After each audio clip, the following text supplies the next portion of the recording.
ঘরে বসে ফটোগ্রাফ দেখে শিল্পচর্চা করা নিয়ে কথা।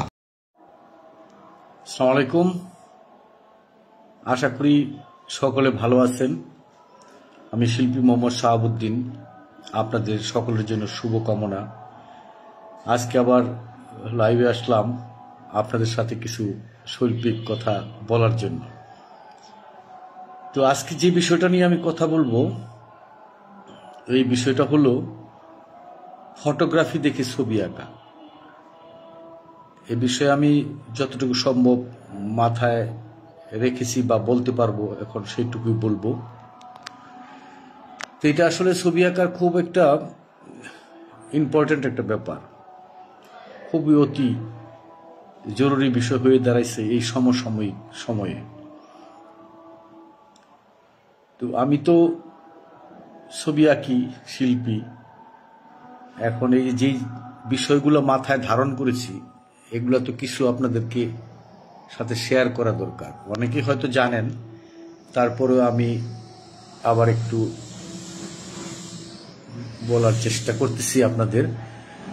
সরি, একটু দেখে নিলাম যে লাইভটা চলতেছে কিনা। এর আগের যে লাইভ করছি আমি, সেটাতে একটু সাউন্ড কম আসছে কেন যেন। তো এইটা আজকে কি হয় জানি না। আপনারা যদি সাউন্ড একটু বলতে পারেন যে সাউন্ড হইতেছে বা পাইতেছেন, কেউ যদি আমাকে দেখেন একটু বলতে পারেন। তো এখন ফটোগ্রাফি দেখে এখন অনেকেই ছবি আঁকে। সেগুলা যারা আমাদের মতো শিল্পী বা আমাদের বড়রা, তারা দেখলে বুঝতে পারে যে এটা ফটোগ্রাফি দেখে আঁকা। কিছু কমার্শিয়াল কাজ তো এখন ফটোগ্রাফি দেখে করতেই হয়। আবার কিছু কাজ আছে যেগুলা ধরেন উপস্থিত, আপনার খুব রিয়ালিস্টিক আঁকতে হবে। উপস্থিত এটার একটা এমন বিষয় যে ওই জিনিসটা একটু সামনে থাকলে ভালো হয়। তখন ধরেন অনেক প্র্যাকটিস করা শিল্পী যারা, বা অনেক যে বিষয়টা নিয়ে আমি উপস্থাপন করব ওই রকম আউটডোরে গিয়া, আপনার একেবারে বাস্তবে গিয়া যারা ছবি অনেক এঁকেছে, তাদের মাথায় ওই ব্লাইন্ড জিনিসটা, যে আমি আপনার রঙের যে ব্লাইন্ড হয়ে যাওয়ার বিষয়টা, সেটা কেটে যায়। তো এটা একটু বুঝিয়ে বলতে হবে, বুঝে না বললে আপনারা বুঝতে পারবেন না আমি কি বলতে চাই। জানা বিষয় নিয়ে বারবার একটু কথা বলতে হয় বা সময় দিতে হয়, তাহলে এটা সবার জন্য ভালো হয়, আমার জন্য ভালো। তো এই যে ধরেন ফটোগ্রাফি, এটা এখন যেই বিষয়টা ধরেন হাতের কাছে নাই, ধরেন একটা সুন্দর একটা পাখি আঁকতে হবে। এখন আমাদের আশেপাশে যে পাখিগুলো আছে, সেগুলো আমাদের একটা সময় মুখস্থ হয়ে যায় শিল্পীরা আঁকতে আঁকতে। ধরেন দোয়েল পাখি মুখস্থ, কাক মুখস্থ। কাক কালো কালিদের ড্রয়িং একটা চাপাইলে, যদি সে এক্সপার্ট ড্রয়িং করিয়া হয় বা ড্রয়িং এক্সপার্ট শিল্পী হয় ড্রয়িংয়ের ব্যাপারে, তাহলে সে হয়তো কয়েকটা টান দিলেও কাকটা সুন্দর হয়ে গেল। এখন এমন কিছু পাখি আছে ধরেন বিদেশি পাখি, সেটা তো আপনার কাছে না থাকলে আপনি আঁকতে পারতেছেন না। এমন কিছু বিষয় আছে যেগুলো এখন ফটোগ্রাফি লাগে, ফটোগ্রাফি দেখে আঁকতে হয়। তো ওই যে আমি বললাম, যারা এক্সপার্ট শিল্পী, যারা নেচারে গিয়ে আঁকতে আঁকতে বা স্টাডি করতে করতে, বাস্তবে আপনার পাখি দেখতে দেখতে অনেক রং তাদের মাথায় ঢুকে গেছে, তারা আবার আপনার ব্রেন থেকে মনের মাধুর্য মিশিয়ে আপনার কাজটা করতে পারে। মানে শিল্পীর যে ধারণকৃত রং মাথায়, সেগুলা বের করে সে কাজটা করতে পারে। তখন তার কালার ব্লাইন্ড যে বিষয়টা, সেটা কাজ করে না। এখন কোনো শিল্পী ধরেন ছবি আঁকা শুরু করলো, ছোট শিল্পী চারুকলায় ভর্তি হলো, এখন সে কাজ করতেছে। যদি সে নেচারে গিয়ে প্র্যাকটিস না করে, এবং এক দুইবার না, বারবার যাইতে হইবে, বারবার, 1000 বার, সারা জীবন যদি নেচারে প্র্যাকটিস না করে, তাহলে সে দিন দিন একটা কালার ব্লাইন্ড হয়ে যাওয়ার সম্ভাবনা থাকে। কারণ ক্যামেরা আবিষ্কারের পরে চট করে একটা ল্যান্ডস্কেপ ধরেন ছবি তুলে ফেললো মানুষ ক্যামেরা দিয়ে, এখন তো ক্যামেরা অনেক উন্নত হয়েছে, অনেক ডট পাওয়া যায় এবং এইচডি ডিটেল আসে। তারপরেও বলার থাকে, যদি সে শিল্পী হইতে চায় তাহলে তাকে নেচারে যাইতে হবে। কারণ একজন শিল্পীর চোখে এই যে বারবার নেচারকে দেখা এবং কতটা গভীরে দেখতে হবে, বারবার দেখতে দেখতে সে দেখা সেগুলো চর্চা করবে। এখন এই চর্চার জায়গাটা যদি না হয় তাহলে তো সে শিল্পী হিসাবে আগাইতে পারবে না, কালার ব্লাইন্ড হয়েই যাবে। নেচারে গিয়ে বৈশা বৈশা দেখা আর ছবি আঁকা, বারবার দেখতেছি, চড়ুই পাখির মতো দেখতেছি আর রং বানাইতেছি। এই যে দেখা, মাথায় কালারটা চলে যাওয়া, ওইখান থেকে আবার হাতে তুলিতে প্লেটে রঙের খেলায় ঘষাঘষিতে ওইখানে আবার কালারটা তৈরি হয়। এই যে মিলিয়ে নেওয়া, সেখানে যে কত কালার তৈরি হয়, হাজার হাজার কালার তৈরি হয়। একটা ধরেন অয়েল কালারে করতে গেলাম বা ওয়াটার কালারে করতে গেলাম কাজটা, কত কালার যে সেখানে তৈরি হয়।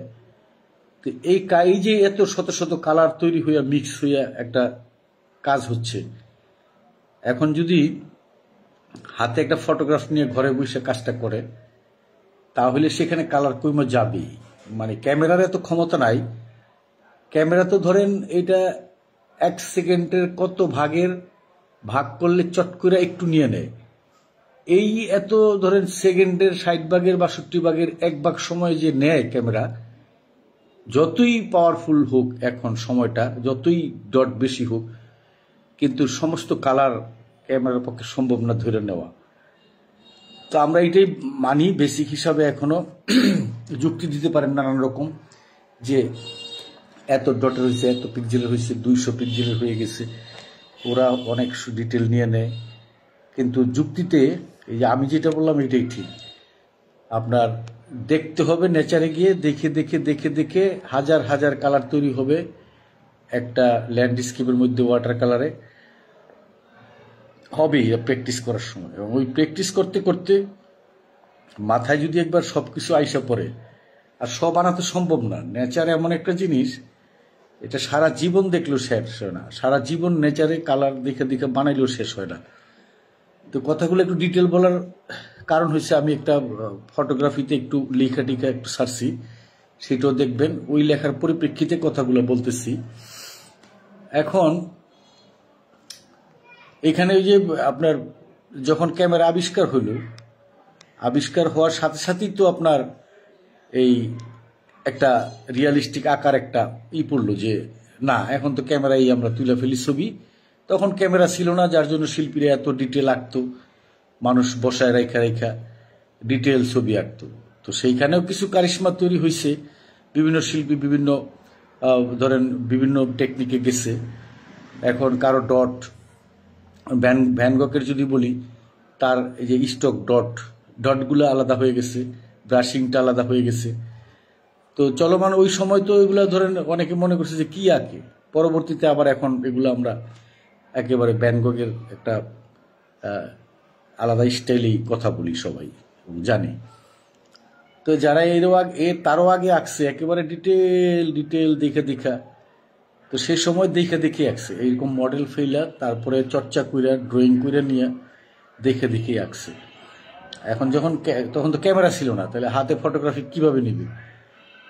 তো যখন ক্যামেরা আবিষ্কার হলো, তখন শিল্পীরা আবার একটু ভিন্ন দিকে মন নিল, যে আপনার একটু ফোকাসিং করা। এই জন্য আমার এই জায়গাটা দেখাইলো বা এই জায়গাটা দেখাইলো, উপরে কোথাও দেখাইলো, ফোকাসিং করা। আর চারিদিক দিয়ে কিছুটা ব্লাইন্ড করে দেওয়া, যেটা আবার ক্যামেরায় তখন পারতো না। ইদানিং আবার ক্যামেরা ওরকম হয়েছে যে কিছু জায়গা ফোকাস করে, কিছু ফোকাস ছেড়ে দেয়। তো এগুলোর ব্যবহার আবার ক্যামেরায় শুরু হয়ে গেছে। তো যার জন্য আমরা যখন চারুকলায় ভর্তি হই, তখনও ধরেন ক্যামেরায় এটা পারে নাই, এই যে কিছু জায়গায় কাজ করা ছেড়ে দেওয়া বাকি দিকে, এটা পারে নাই। তো এইটা আমি ধরেন ওইখানে অনুধাবন করার পরে এইটাই শুরু করছি আমরা, যেহেতু আমরা রিয়ালিস্টিকে আঁকতে হবে, ছবি আঁকা শিখতে গেছি। তো পেন্সিলের কাজগুলো এরকম, আমার পেন্সিলে একটা আপনার ঘাসের কাজে একটা পুরস্কার ছিল ঢাকা বিশ্ববিদ্যালয়ে। তো ওইটা আপনার নজরুল ভাই, তারপর এন্নান ভাই, শামসুল আলম এন্নান, তারপরে ওই যে খুলনায় আছে নজরুল ভাই অঘ্রাণী। তো এরা ওই যে আমাকে এই জিনিসটা ধরাই দিছিল, মাস 2-3 মাসে কাজটা করছিলাম, দুব্বা ঘাস একেবারে দিকে দিকে। তো ওইখানে তারা আমার ধরাই দিছিল যে এই ফোকাসিং পয়েন্ট এরকম হবে।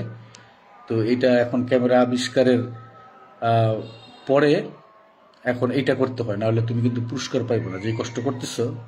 পরে দেখা গেল পুরস্কার পাইছি, হয়েছিল। তো এই যে ধরেন ভিন্ন জায়গায় যাওয়া, এই যে ভিন্ন যত পদ্ধতিতে যাওয়া, এগুলা ক্যামেরা আবিষ্কারের পরেই হয়েছে। বুদ্ধিভিত্তিক জ্ঞান ভিত্তিক ছবি আঁকা। তো এখন এইখানেও ধরেন এখনো অনেকে বলে ফেলে যে কেন এখন ছবি আঁকো, সাধারণ মানুষ বলে ফেলে এখন তো ক্যামেরাই আছে, মানুষ ছবি তুলে রাইখা দিতে পারে, দরকারটা কি ছবি আঁকা?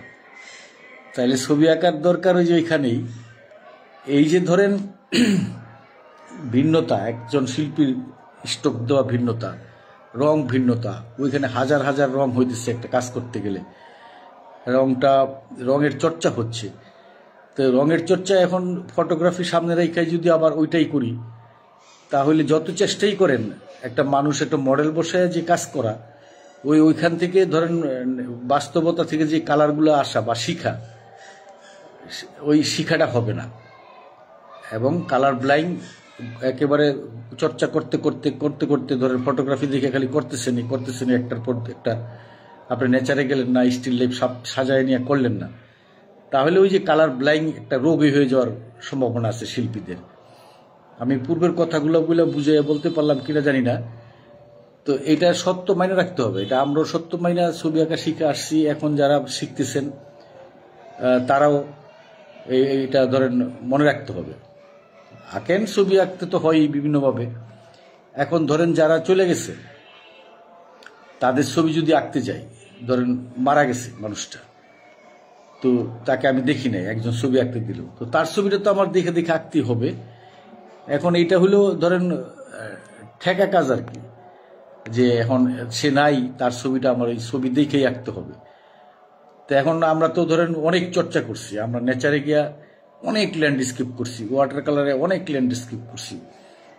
আমি এমনও হয়েছে যে আমি যারে ওয়াটার কালার দেখাইতাম তাকে শত ওয়াটার কালার দিয়ে দেখাইছি যে এই যে এগুলো করছি, সব ভালো হইতো না, নষ্ট হইতো। তারপর ওই যে কালারের চর্চাটা হইতেছে, তো ওই নষ্ট কাজগুলো দেখেও তারা বলতো যে এই যে কালার তোমার এটা উন্নতি হয়ে গেছে, এই যে আগের সপ্তাহে যেগুলো দেখাইছো এই সপ্তাহে আবার শত কাজ নিয়ে আইছো, এই যে এইগুলো ভালো হয়ে গেছে, দেখো এগুলি যে কালার ভালো হয়ে গেছে। তো এইভাবে কালারের চর্চা করা, কালার নিয়ে আগানো। তো কালার ব্লাইন্ডটা আসলে শিল্পীদের জন্য খুব দূষণীয়। ফটোগ্রাফি দেখে আমি না করতেছি না যে আইকেন না ছবি, কিন্তু চর্চাটা করতে হবে নেচারে গিয়া। যারা আঁকতেছেন বা শিখতেছেন, নেচারে গিয়া চর্চাটা করতে হবে, না করলে হবে না। তো এই হইল কথা আজকের। ধন্যবাদ সকলকে, দোয়া করবেন আমার জন্য।